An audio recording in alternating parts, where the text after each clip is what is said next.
First off, I want to talk about Larry Roberts, who's the host of the Readily Random podcast. He's also a best-selling author and the creator of one of the top-rated podcast courses. So the guy is obviously an expert in our field. And he was also recently crowned a PodMAX ambassador. So what the heck is that? We are starting to crown and anoint people who are creating content with and for us under the PodMAX brand. And we love Larry till all ends because he's been coming in with the give, as we do for him and his brands. And we just keep loving each other back and forth. So we said, you know what, let's make this official. Let's put a ring on it.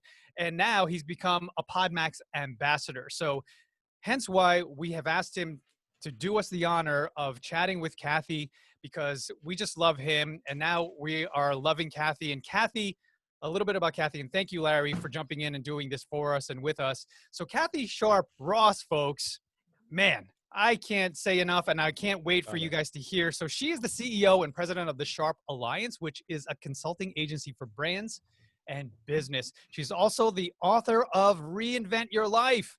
What are you waiting for? And she's also the creator of reinventionexchange.com, which is a hub for all things life reinventing. And she's also a regular contributor to the Huffington Post and Thrive Global. And Kathi, thank you so much for being here. And thank you, Larry, for running the show here. And without further ado, I'm handing the mic and the baton to these two titans. Have fun. Fabulous. Thank you so much, Eric. I appreciate that, man. You know, it's interesting because I had everything planned out as to what I was going to say to get this conversation going. And then Eric stole every one of my lines. So, you know, we're going to have to find something else to talk about.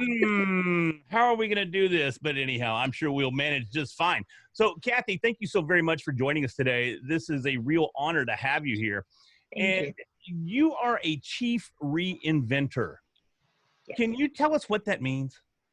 Absolutely. So, firstly, I just want to say thank you for having me. It's an amazing forum to be in. And I do want to talk about what's on your shelves behind you because I'm fascinated by all those little knickknacks. I spent years working with the kids and licensing and toy industry, and I'm having serious flashbacks of the licensing expo. So we'll have to go there afterwards.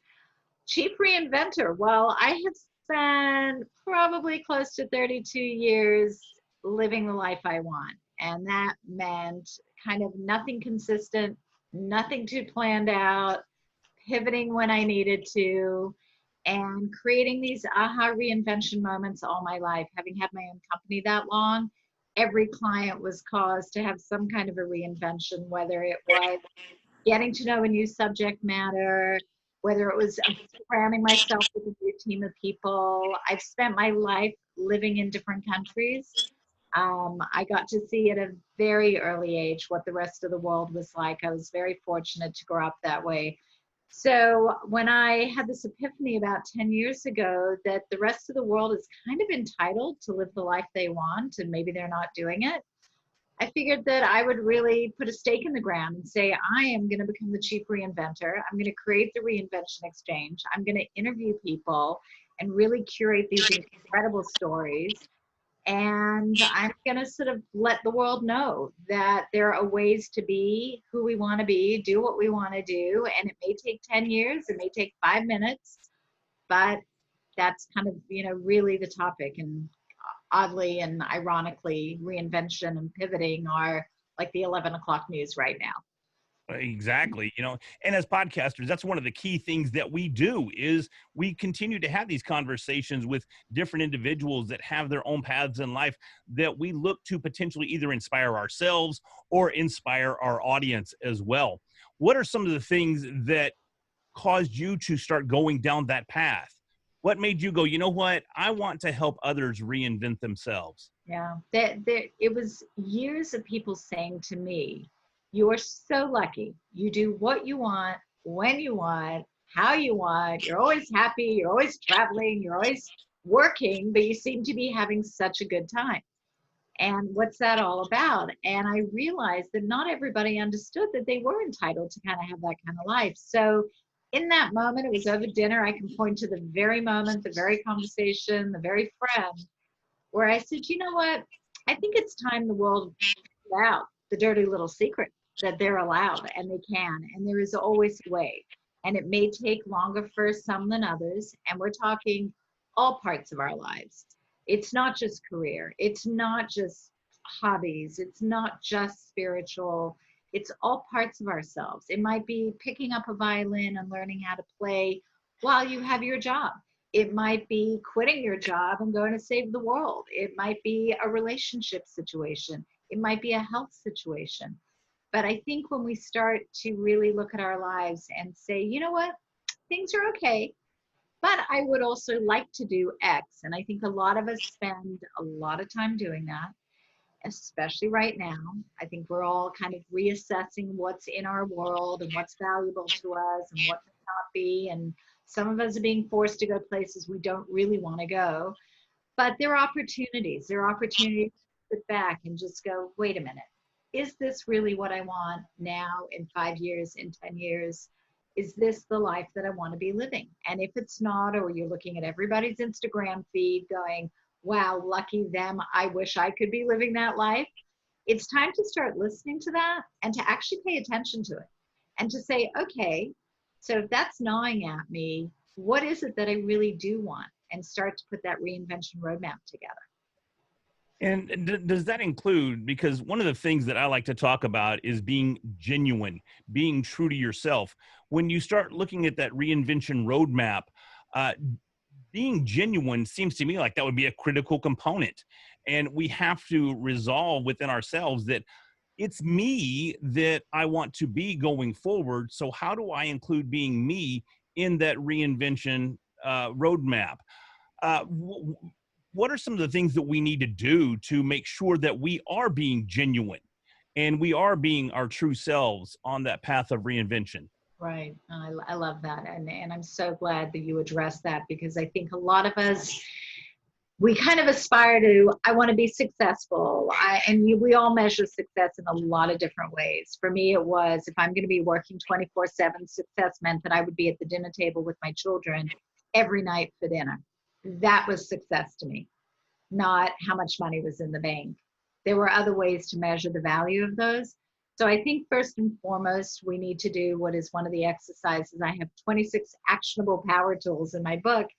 And what I actually ask people to do is to put 2 columns down. What is it that you value in life? Not what do you want, but what do you value? What's important to you? What makes your heart sing?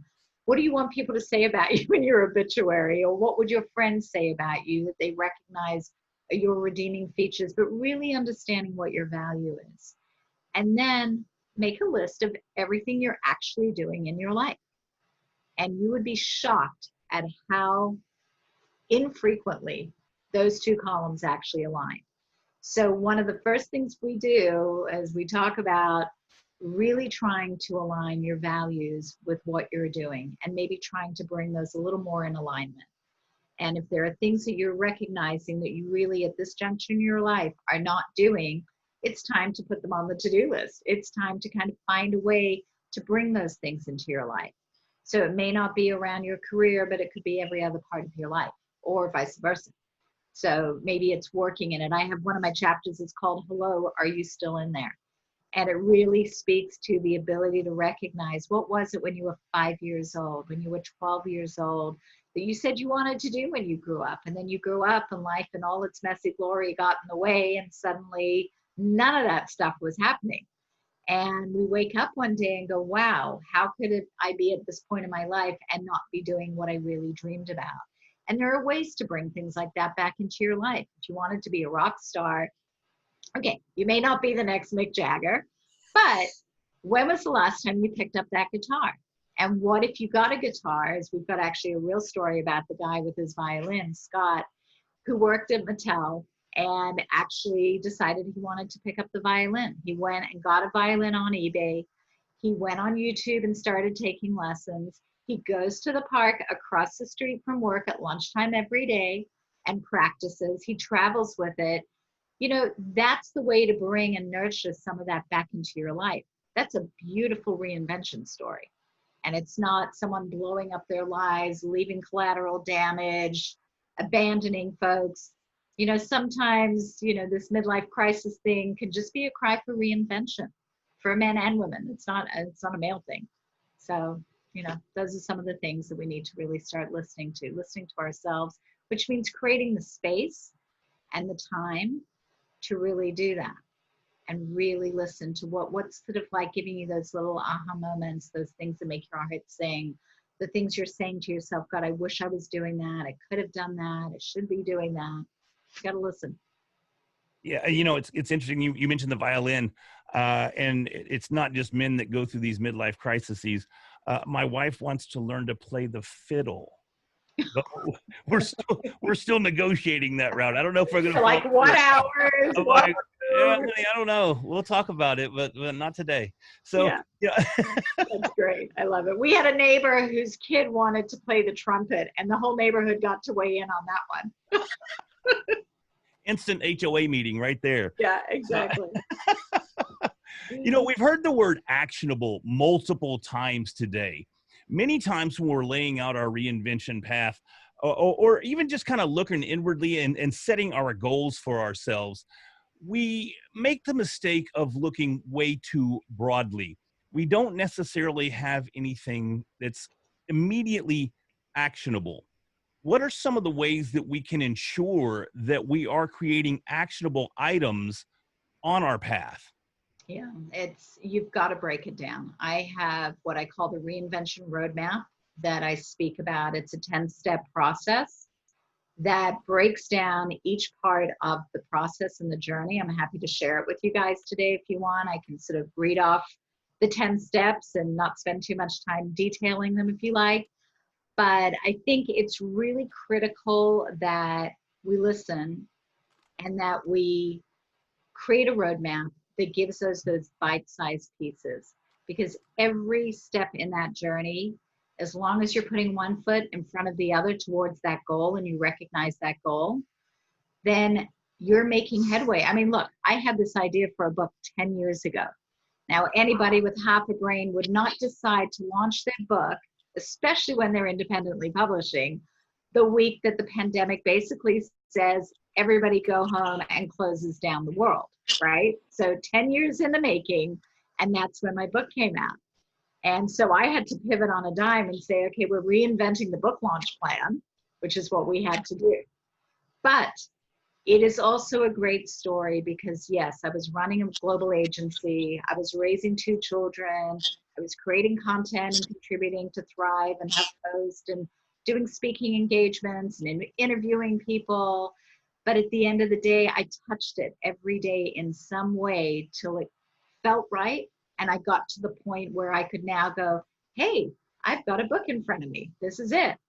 So that's really critical to be able to break things down and be able to really recognize and pat yourself on the back as you accomplish each step in that journey. And I'm happy, as I said, to share sort of the 10 steps. If you want, we can read them off and share them, or we can share them in some other way later. I think that would be great. Let's just touch base on each of the steps. There's only 10, and then we'd have that opportunity maybe to add a sentence or two and expand on it just a little bit, and then move through them. You got it. So number 1, find your passion. And that can be a really hard one for people. Some people at certain points in their life just go, yeah, I'd love to, but I have no idea what I'm really passionate about. So there's a bit of a process and some of the things I talked about earlier, but listening, paying attention to yourself, and the things that just kind of give you those little aha moments, whether it's on Instagram, whether it's when you're walking. Take a look at the magazines you're reading, the books you're reading, the people you surround yourself with, where your curiosity lies, what podcasts you're listening to. That may be a cue that there's something there that you may want to pursue. Number 2, decide if you want to monetize it or simply engage in it and enjoy the new journey. So is this like a business building revenue model thing? Or is this hobby, volunteerism, spiritual, health? Number 3, make a plan in stages that work for you. So break it down, a week, a month, 6 months, a year, 5, 10 years, whatever that might be. Some people have plenty going on in their lives, and it may have to be that 10-year plan, and that's fine. But whatever works for you, break it down. And then number 4, set your goals. Are they financial, emotional, physical, spiritual. Set those goals and be accountable to them and review them regularly. And it's okay to set them around, switch them around. You may get to a point where something else is impacting your life. And don't beat yourself up at it. Look at your plan, look at your goals, and go, okay, you know what? That's going to have to shift 5 degrees to the right or 20 degrees to the left because this is now going on in my world. Don't abandon it. Come up with another way to adapt. So that's, number 4 is set your goals. Number 5, do the research. I mean, come on, guys. Google is our friend, right? I have so many stories where people have told me I was in my pajamas, it was midnight, I Googled contracts, I Googled, stories, I Googled information. I mean, yes, just do the research, talk to people, find mentors, really figure out how to immerse yourself in it. And identifying mentors is actually under number 6 because there's a lot in that. Volunteer at that chocolate shop if that's what you want to do and open a chocolate shop on Main Street. Get a taste and a feeling for this glorious dream you have that may not be in reality what you thought it was. So it's a good idea to check in, to talk to mentors, get real insights from real people, and figure out if this is something that you really want to pursue. Number 7, assess the skills that are required. So what are you going to need to know in order to excel at that? Who are you going to need to surround yourself with to create that experience, that business, that new journey, whatever that is? So figure out what those skills are. Number 8, immerse yourself in the subject matter. So whether you're interning, volunteering, whatever that is, really absorb it, figure it out, spend some time with it. I've had people intern at our agency who thought they wanted to do this for a living. They learned really quickly when we were handling Ringling Brothers Circus that they didn't want to have monkeys in the back of their cars and take them to talk shows. That was not working for them. So they may choose to go into fashion PR and marketing, but not for the circus. So you learn a lot by really putting yourself in it. Number 9, get to it. So we've all heard the phrase, analysis is paralysis. So yeah, do your homework, figure it out, but then get going. Put it out there. Say to your friends, your colleagues, your partners, I am going to be doing this. Be accountable, because now you feel like they're going to check in on you. So having an accountability partner somewhere out there is a great idea. But just get to it. Little baby steps. You've done your roadmap. Now break up those pieces and take one at a time. And number 10, be prepared to modify your plan. Change is always going to happen around you. Be flexible. Pat yourself on the back. Embrace what you're doing. Be proud of yourself for really having the courage and understanding that self-entitlement that you now own as a way to create the life you want. And fear comes into all of this as well. The fear of change. For me, we moved around so much in my life that for me, change was adventure. For other, change is fear. So figure out, and there are ways to do this, some incredible books and people who talk about this, but really figure out how to overcome those little obstacles. And that's why the bite-sized pieces and recognizing what you've done and that momentum is so important along the way. Because then you'll wake up and go, hey, how did I end up with a book in my hand 10 years later? So there's sort of, that's the mini version. That's the book distilled into down to 10 steps. Well, thanks for joining us. I appreciate it. No, I'm just kidding. But one of the things that I noticed immediately being a podcaster is you read through each of those 10 steps. It's what you need to do to start a podcast too. Each one of those steps is applicable to the new podcaster. And I think that's pretty amazing, because it sounds to me like it doesn't really matter what it is that is your passion or is your new path that you're reinventing yourself for, that those 10 steps are applicable anywhere in the path. Yeah, no, you're right. And I think anything that we can do that is something new in our lives, these are the simple steps. And I'll say one other thing that isn't mentioned in here in detail. I mean, I talk about it in the book. is really writing things down. And one of the things I actually say often in the book is I'm, going into a power tool or questioning something that you may need to think about is write it down. Put it on a piece of paper. Be accountable. I literally tell people, and no author is ever going to tell you to put their book down and stop reading. I do that about 3 times during the book. I say, put the book down. I'm not kidding around. Go write these things down right now. Don't just keep flipping the pages and going, yeah, that's right. That's a good idea. Great, done. Oh, I read a great book. It said to do all these things, but half the time nobody does them. It's Right. the difference between ending up where you want to be. Yeah, and it's taking that action. It's just taking action. And you keep talking about your book there, which I wrote a book as well. And you say you're not ever going to tell anybody to put your book down. Me personally, I'm telling people don't buy my book, please. What is your book? Wait, what is your book, Larry? What is it? I don't want to tell. No, it's 1 + 1 = podcasting, simplifying the equation of podcasting success. And it was a project that I undertook just to take action, just to do something. And it's self-published, right? But just like you say too, I hired a mentor. And I wanted to touch base with you on that. Mentoring, do you believe or do you feel, and if you can expand on it just a bit, that regardless of where you're at in your path, a mentor or a coach that is specific to your path is extremely critical? Yeah, it's extraordinary, frankly. I have run a business for 32 years. It's, to be a woman that was 24 and started a company, it's pretty spectacular.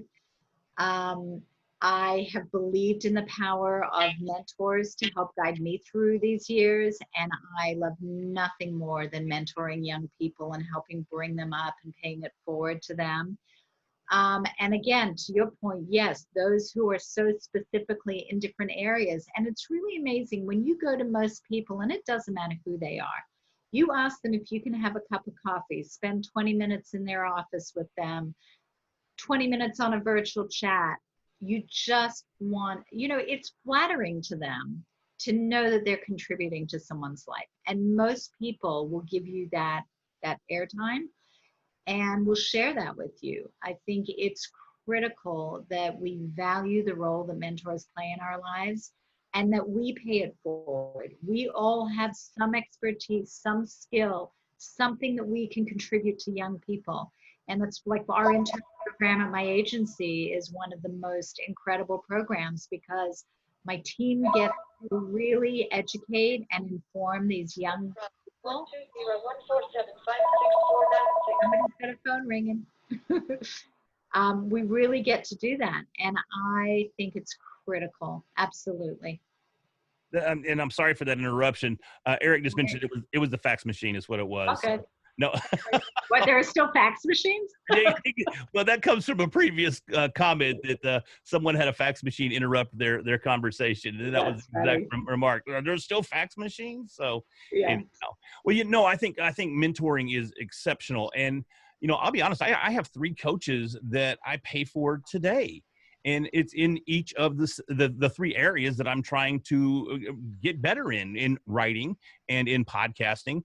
And well, there's just the regular old, how do I improve myself coach as well. So I think you need to have that, and everyone can benefit from that going forward. Right. So, and can I add something to that, Larry? I think it's really important to recognize that you may have people in your life that are what I'll call the other adults in the room. So here I've been running a company for 32 years and I've never had a business partner. So there are other, quote, adults in the room who are my colleagues, who are really high level business executives. And I'll give a great example because I would not be here today if it weren't for James Orsini. James Orsini is the reason I am on this show. He's featured in chapter 14 and his story is amazing of what he's done. He's been a great friend and a business colleague for many, many years. And I don't know if he's on here today. If he is, hi. Yes. There he is. Okay, I can't see all the people that are on here, so even better. I'm listening attentively.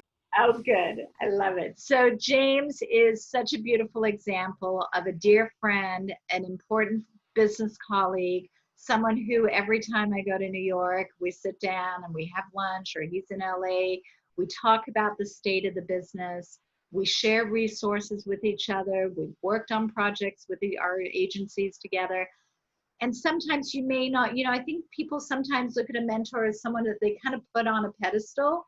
And I love James dearly, but I recognize him as a mentor, a business colleague, a friend.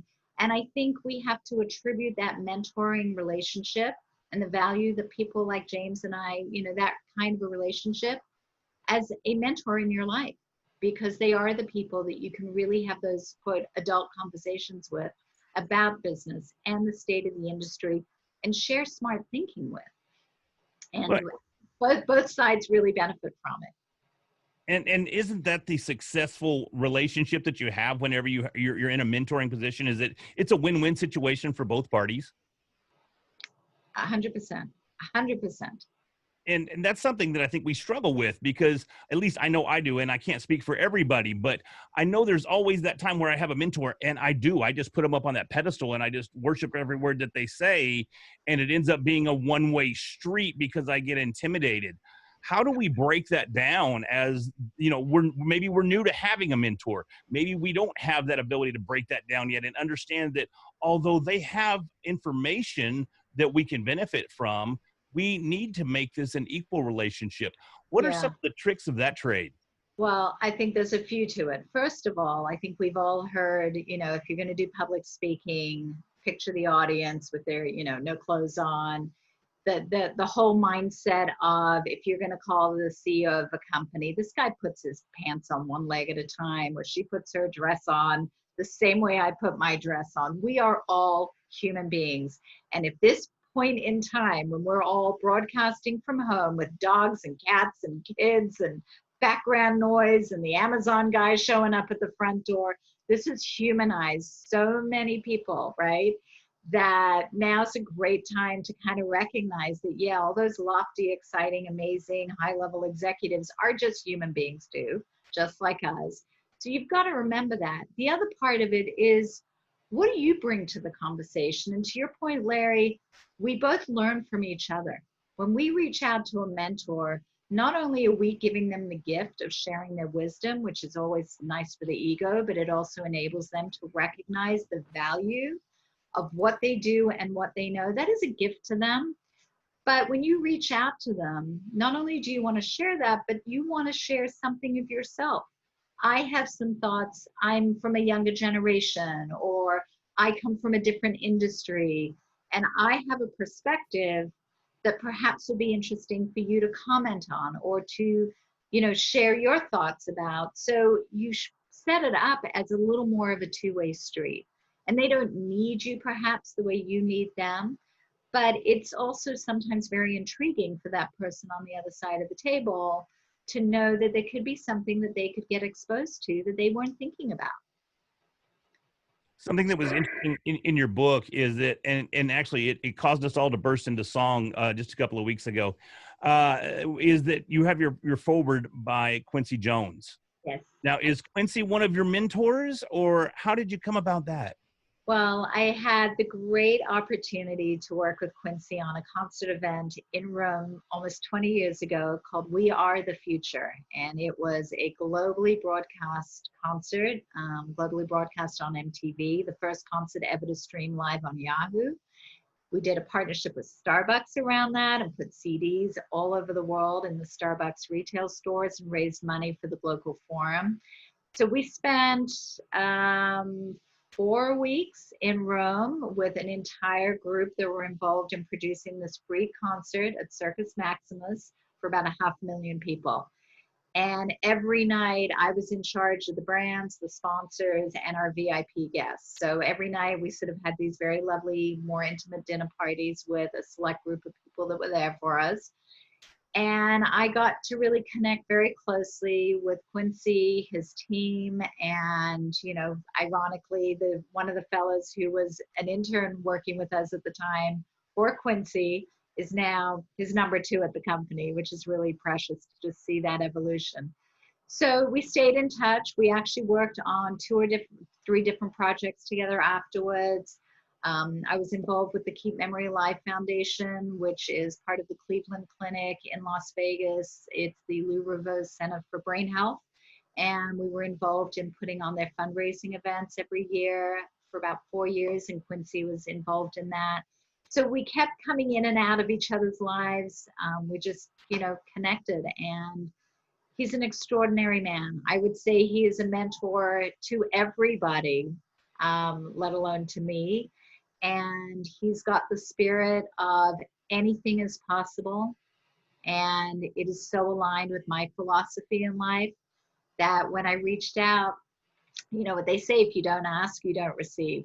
And, when you've been an entrepreneur for as long as I have, you just can't be shy. You just have to ask. The worst that someone can ever say is, I'm so sorry, no, I can't do that. And, so eventually you're going to get a yes. And that was not too difficult. And it was probably one of the most precious highlights of my life. It's amazing. It's an amazing story. Working with individuals like Quincy Jones and other high-end brands, I've seen Sony and a variety of other high-profile brands. Do you need to reinvent yourself or your approach, or what sort of reinvention needs to take place in order to address all of these very unique standalone brands? Well, firstly, you have to do your homework. You need to know who they are. You need to know what they stand for. You need to know what they're doing in the marketplace. We work with such a huge variety of clients that when we go to brands, we've got to understand if they're really involved in that space, be it sports, entertainment, film festivals, global business conferences, whatever it is that they're doing. So we need to do our homework. We most definitely adapt the conversation to something that is going to be of relevance and interest to them. And I would say that for me, it's about being really authentic. I love doing business with people that I have relationships with. I have 14,000 people in what I still call my Rolodex. And I just truly believe in the beauty of having real connections, really authentic relationships with people. And then you can pick up the phone and say, hey, I've got something to share with you. You want to have a look at it? You want me to text it, email it? You want the 3-second soundbite? You want the 80-page deck? You can have a real conversation. And if you're really listening to people and you respect what they're doing and you back off when it's time to back off. I'm not a believer in putting square pegs in round holes. They either get it and the relationship and the opportunity to do business will flourish, or you move on to the next. And I'm a huge proponent of that because I want to be able to call them up in 6 months or a year or 2 years and go, hey, I've got something else for you to look at. And for them not to go, oh my God, she's going to badger me. I'm going to get 85 emails. She doesn't understand the meaning of no. You've got to act like a human being, first and foremost. And I think people tend to lose sight of that because they're so hyper-focused on how do we get the deal closed, as opposed to understanding the intrinsic value of what it would take to bring these two partners together and why it could be good for them. You don't have all the answers till you start a dialogue. So to ask for the dialogue and to listen is really what it's all about. And that's kind of a theme throughout the day, is building genuine relationships. At least I know in the conversation that I've had, that's come up each and every time. I know in some of the group conversation that we've seen here, that's come up each and every time. So establishing and building long-term real relationships definitely seems to be the key factor. And I think if you build that, and if you could confirm this for me, that would be great. If you're building those relationships, does that allow you to not necessarily take the rejection as hard or as personal, because we've got a relationship, and I know that person X over here isn't going to hurt me intentionally because I consider us friends. So does that help us cope with rejection a little better? That's such a funny question. The rejection's horrible. It's the worst. I mean, who wants to be rejected? But I always go back to the fact that, I get 400 some odd emails a day in my inbox. I've got friends asking me for favors. I've got partners coming to me saying, let's do this or let's do that. I mean, I know at some point I have to reject somebody for something, and it's not intentional and it's not mean-spirited, but it's just a function of time or priorities, or that's not of interest right now to the client. So I always put myself in other people's shoes. And I think when you can be more empathetic, and I tend to very much lean towards that in life, as generally speaking, I have the uncanny ability to say, that's okay. It didn't work for them. I get it. I don't take it personally. I understand. And I think that's why I said, like, I'm quick to back off when someone says, not for us. Instead of going back and go, no, you got to hear this. I'm so sure it's for you. I go, you know what? Thanks. Really appreciate it. Let's have a drink when I'm in New York next time. Done. And I think when you can do that for yourself, you feel better about the rejection than going down that deep, dark hole. And I really teach my team to think that way. You know, there's an old adage, one no is closer to a yes when you're in the sales business, per se. And I think if we can reframe that and kind of go, great, I can cross them off my list. I can focus on the ones that are going to matter. I can put my energy into something that may work instead of trying to like get caught up in that one. It really does help. So there are these little psychological tricks that we kind of have to play on ourselves to get over that, because rejection's not good. Yeah, it's the worst. Actually, it's terrible. Yeah. So, so to bring this back to almost full circle here, when we get that rejection and we're working through it, is that ever a signal that, hey, it may be time to reinvent ourselves? What are some of the red flags we should look for when recognizing the fact that a reinvention is necessary? Yeah, I think we've got to recognize the gnawing signs that we're feeling. If you're on a path doing something that is not creating the success, and again, you have to establish what success means to you, it is time to sit back and take that pause and recognize that maybe there's a way to do things differently. It may not be blowing up your business or blowing up your life, but it certainly may mean that it's time to rethink and to pivot on how you're doing what you're doing. And that's a critical step to be able to, admit that something's not working, to be able to pause and create the space and the time and pull out that piece of paper and maybe make a column of everything I've been doing with this and everything I should start thinking about doing. And then you're going to be able to pick those off and kind of go, well, what is realistic? What can I pursue on this new column? And start to really reimagine what it would be like if you did that differently. I mean, a lot of people right now are assessing what to do with their businesses. They're working from home. They're not going to be going into their offices. They've got an entire staff. Some are entrepreneurs with small businesses. Some are huge companies. Everybody is at a place right now where some part of their life is not what it was 6 months ago. There's no question about it. So it's an opportunity to really find a way to rethink and reimagine what to do with that space and put that roadmap together. It's natural for where we're all at the moment. Well, and I think PodMAX has recognized that and done a phenomenal job with taking PodMAX virtually. And oh God, absolutely. There are other organizations that have done something similar, not of course as well as PodMAX has, but they've tried.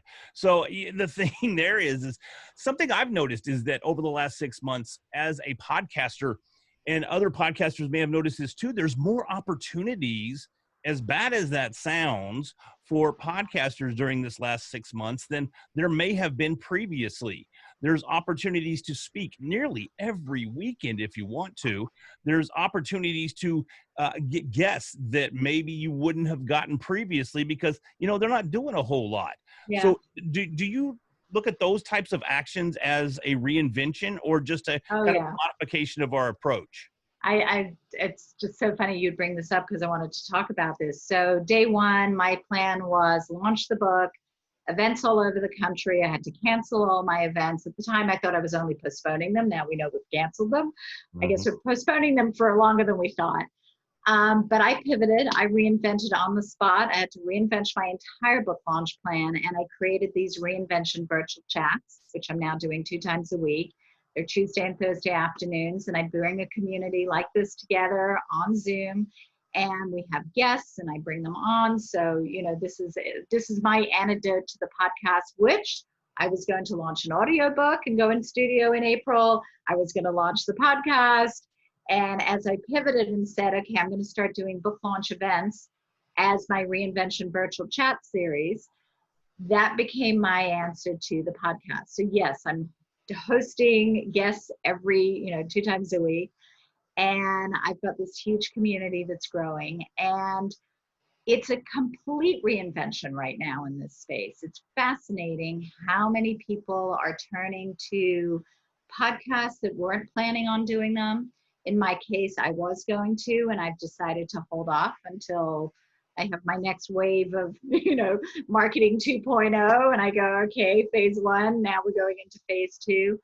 But it serves a similar purpose. And we're broadcasting with Facebook Live at the same time, but they're not being archived in the same way. They're archived on our website, and they're visual and they're audible. So it's great, and it sort of serves that purpose. But the podcast world has changed so dramatically.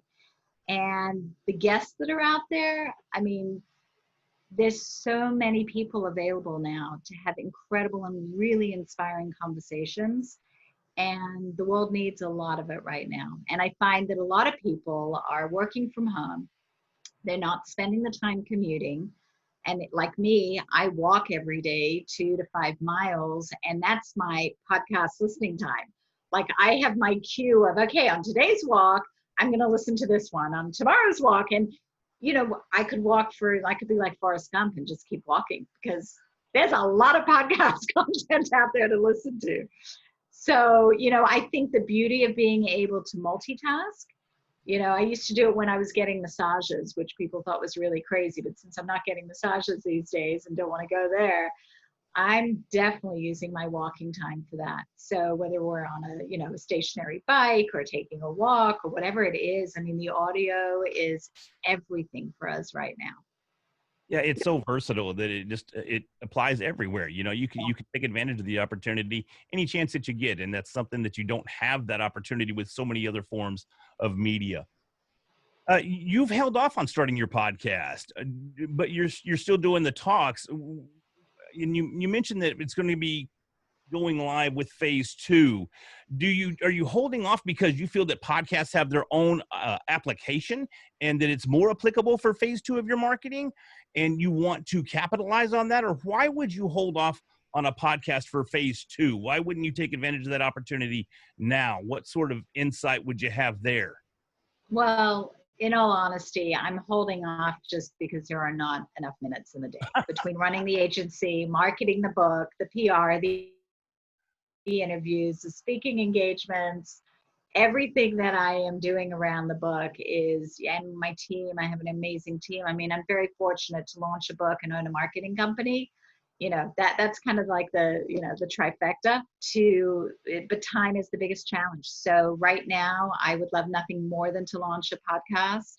And it's about getting my head around all the details of what is the equipment I need and the platforms and the marketing. And I have no shortage of guests. I have a long list of people that I've interviewed, that I want to interview, that I think would be amazing in this space and really contribute to this conversation. And because I spent years interviewing hundreds of people, it's a shame I wasn't doing it as a podcast then and then putting them in the book, because I've got 30 incredible stories in the book. But it's just the tip of the iceberg. So yeah, for me, that is the next iteration, and I'm ready to go. So I'll take anybody's advice and expertise. I'm looking for those podcast mentors. Well, I think you're in the right place. There's several of them that are on the call right now that'd be more than happy to help you out, or, I think that'd be great. So, Eric, I wanted to reach out and see, were we going to leave time for a Q&A session or? Yes, absolutely. Please, please, please. If you have any questions for Kathi, please drop them in the chat. More than happy to share your ideas, or, come to the stage, ask yourself, or we can moderate for you. But please ask the questions, and we'll field the balls. And, Kathi will continue sharing her brilliant ideas and experience. Yeah. Really? Yeah. I have a question for Kathi. You guys hear me? Yep. Hey, Kathi. So when your step one is find your passion. So, and you did mention that this is could be one of the hardest steps out of everything. And a lot of times that's typically my step when I'm trying to help or coach or mentor someone find your passion. So what are some tangible steps that they can take in order to find their passion? Because that's a lot of people struggle with that. Yeah. I think people have to really allow themselves to listen a little bit more to what it is that moves them, and even go back to the things that you used to love when you were younger. I think a lot of us tend to forget some of those really natural intrinsic, I wanted to be a ballerina, I wanted to be a tennis player, like these little things. And it doesn't mean you're going to go do them, but it means you start entertaining the things that were in your life that were those happy moments, those I want to do that when I get older moments. I mean, I wanted to be an elevator driver when I was 8 years old because I was in hotels all over the world. Well, clearly I don't want to drive an elevator anymore. We're talking old school, the guys with, the handle there. But is there something in that the beauty, I think a lot of people have sort of, grown up thinking about getting into the music business. It's a great sort of space, or health and fitness. So you may not be a fitness expert, but is this something in the industry? You may not be a great guitar player or even a guitar player, but what if you could work in the business, in marketing, in management, in some part of it, so that you're surrounded by the music industry every day? Little things like really being aware when you're flipping through a magazine or online and you see colors, you see font styles, you hear experts talking about things, like really starting to document. It's almost like creating like that Pinterest board of things I like, things that make my heart sing, songs that take you back to a place, starting to document all those aha moments that you're creating in your life, and looking for patterns of the things that you would like to surround yourself with that make you happy, that bring you joy. And yeah, it's as simple as what brings you joy and what makes you happy, because that is an indicator of where you want to spend your time. The value exercise that I talked about at the beginning is also super important. But if you can tie those two together and start to recognize patterns, those are some of the directions that you kind of want to go in. So just a few little nuggets there. Yeah. Any other questions? I do have one other one. Kathi, thank you so much for joining us. Here's her book. It's awesome. And one of the things the reason Lisa, thank you for arranging for me to be on here today. Thank you. This is a treat. This is so many good things. I'm glad to see you in person. And one of the things, if it doesn't scare you, it's not big enough, right? Your dream isn't big enough. And one of the things people talk about in the book is fear. And my question to you is overcoming those fears of, do I do it? Do I take a chance? Whatever that reinvention is. And love to hear your thoughts on that. Absolutely. Well, fear can be the greatest catalyst for change. And I would love to say to anybody who is fearful of change or fearful of trying something, that without that fear, you will not ever get to recognize the reward. There is no such thing as failure. It's just not turning out the way you thought it would, but whatever you're doing is moving you a step closer to something new, something different, and something that you're going to learn from. So you've really got to learn how to work with fear. As a matter of fact, Beth Comstock wrote an amazing book. She's also featured in my book about fear. And it's such an important emotion to recognize. It's also the reason why doing the baby steps and breaking down that reinvention roadmap is so critical, because a daunting task of like taking on something is enough to stop anyone dead in their tracks. But when you start to break it down into little bite-sized pieces and you tackle just one of them, and you go, oh, well, that wasn't too bad, and that wasn't too hard, and I kind of got to the other side of it, and you take another one, and maybe, 5 steps later, you're going, that didn't work the way I thought. Fear doesn't become a part of that conversation at that point. So it takes some work. and it takes really kind of breaking it down. But if you can do that, you're going to recognize that the upside is so much greater than that feeling of fear that you had to take on something. And I often say, if you can put on rose-colored lenses and try to look at change as an adventure, just for a moment, and just go, wow, I'm going to embark on this and I'm going to give it a try. And yeah, it may not work, but if it doesn't, I'm going to either try again or I'm going to try it a different way. And if that doesn't work, I'm going to try it another way, because you only have yourself to be accountable for. This is your life, and every one of us is the center of our own universe. So it's our journey.